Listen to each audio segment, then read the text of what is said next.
Di tengah sunyi kebun teh Malabar di Pangalengan, tersimpan sebuah kisah yang tidak semua orang mengenalnya. Sebuah kisah tentang seorang tokoh yang datang dari negeri Belanda, namun memilih beristirahat selamanya di tanah ini.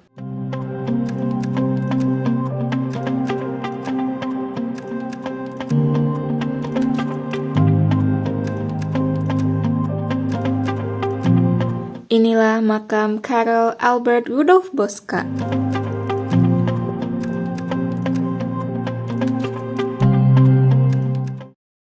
Makam ini berada di Kecamatan Pangalengan, tepatnya di area perkebunan teh Malabar, Desa Banjarsari, Kecamatan Pangalengan, Kabupaten Bandung, Jawa Barat.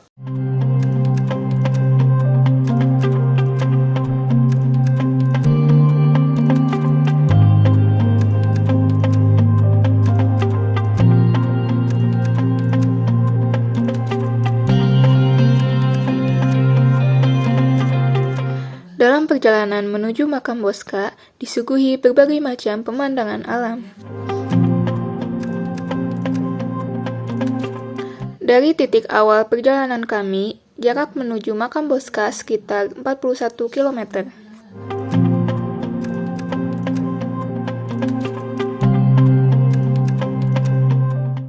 Semakin jauh meninggalkan Bandung, suasana mulai berubah. Deretan bangunan kota perlahan berganti dengan perkampungan, sawah, dan barisan pepohonan yang menduduhkan.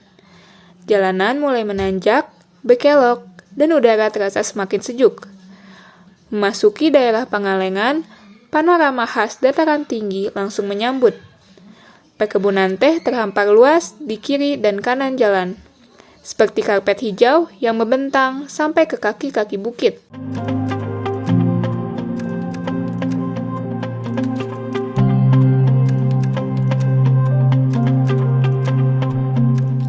Boska adalah seorang Belanda keturunan Jerman yang berasal dari keluarga yang kuat dalam dunia industri dan pendidikan.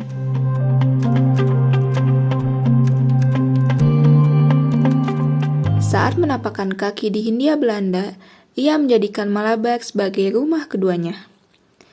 Ia membangun sekolah bagi anak-anak buruh, membuka layanan kesehatan, dan menyediakan fasilitas bagi masyarakat sekitar. Hal yang jarang dilakukan tokoh kolonial pada masa itu.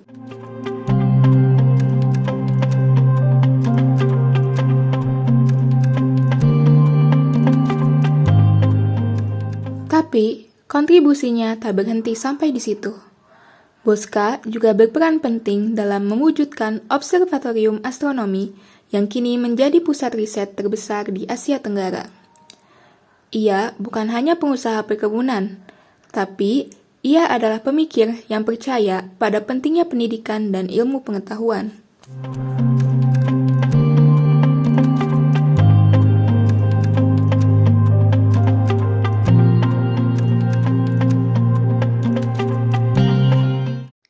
Menjelang akhir hidupnya, sebuah kecelakaan membuat ia mengalami infeksi parah. Pada tahun 1928, Boska meninggal dunia. Tapi sebelum itu, ia meninggalkan permintaan sederhana. Suka beristirahat, Pak Bos, karena di sini yang ada kursi itu ya, belakang kan, tempat peristirahatan. Cuma itu Pak Boska meminta izin ke pengurus tempat di sini, Neng. Kalau juragan meninggal, meminta dikuburkan di sini gitu.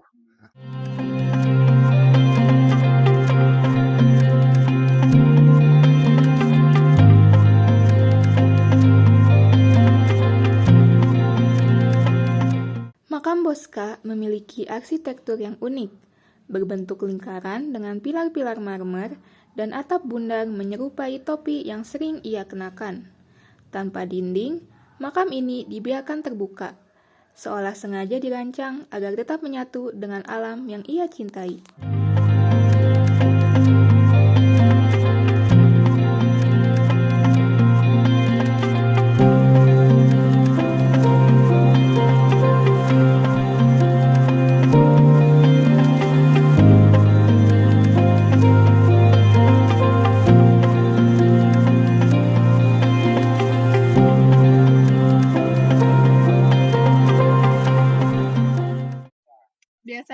banyak pengunjung yang datang nggak Pak ke makam ini? Ya kalau dulu yang banyak, Dulu Neng. banyak ya. Nah, iya. Sebelum ada wisata yang baru. Oh, Wisata yang baru ada Dimo, ada itu TJ, ada oke. itu cerita alam, Neng. Iya. Nah, sekarang udah nggak ada pengunjung, cuma 1-2 orang aja. Iya, Udah, ke makam Bosca. Ya, biasanya pengunjung ngapain Pak? Lihat-lihat aja. lihat-lihat aja, paling nanya-nanya sejarah, paling foto-foto sejarahnya, Neng. Yang udah resmi itu yang adanya tunggu, Neng. Oh, iya.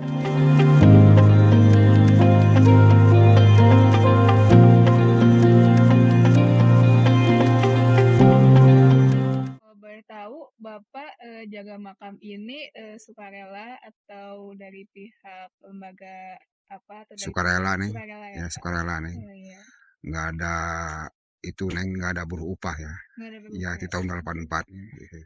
Coba ngebersih-bersih aja di sini.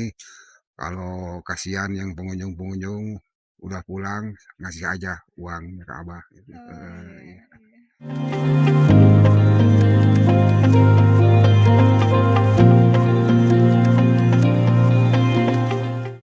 Masyarakat menafsirkan warisan Bosca dengan cara berbeda-beda. Sebagian melihatnya sebagai figur kolonial yang membawa kemajuan, sebagian lagi menempatkannya dalam sistem kolonial yang penuh ketidakadilan.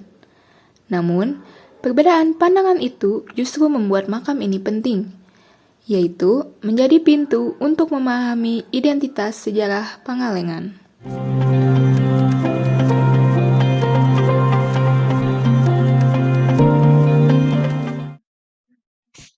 Ya dulunya Neng di sininya bukan kebun teh, Neng dulunya hutan, Neng dulunya hutan. Tapi itu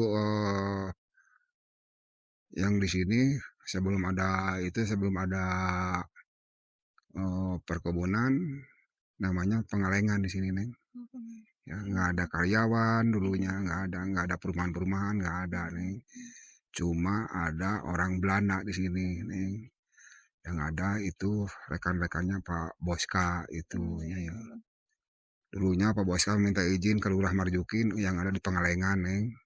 Ya minta izin kalau di sini daerah Pengalengan minta ditebang untuk di tanaman teh, Neng. Iya dulunya. Ya diizinin itu sama Lurah Marjuki namanya. Diizinin, Neng. Kalau kayu-kayunya dipakai perumahan-perumahan karyawan. Iya, lama, Neng, gitu. Sebelum itu dinanaman teh lama, Neng.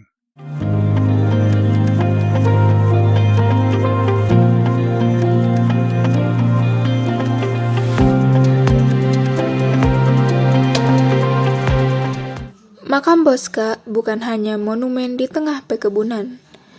Ia adalah pengingat bahwa sejarah tak pernah benar-benar hitam atau putih. Ia penuh lapisan, penuh cerita, dan selalu menunggu untuk dipahami kembali.